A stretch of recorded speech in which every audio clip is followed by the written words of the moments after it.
OMG! Dingdong Dantes, lakas loob ng inamin ang tunay na nararamdaman kay Karil sa muli nilang pagkikita.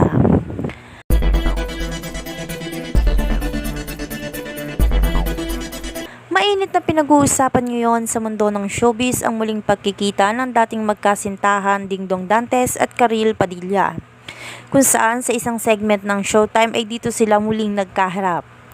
Naging special guest si Dingdong Dantes roon kasama si Charo Santos dahil sa isang pelikula na kanilang pagbibidahang dalawa.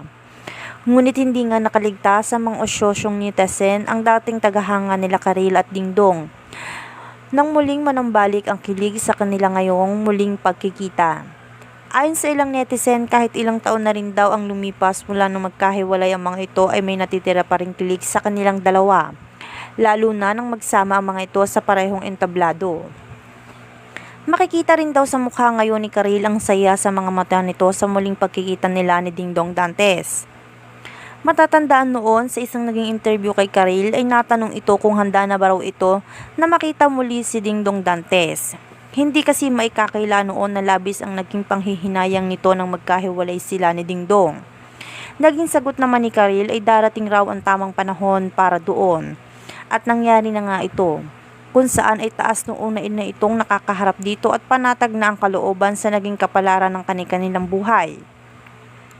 Makikita rin kay Dingdong na masaya na ito sa muli nilang pagkikita ni Karil. Kumakalat naman ngayon sa social media ang umano'y naging reaksyon daw ni Marian Rivera, asawa ni Dingdong Dantes, sa muling pagkikita ni Dingdong at Karil. Ayon sa ilang netizen ay galit na galit daw ito at nagsiselos, na agad namang binatikos ng ilang mga netizen.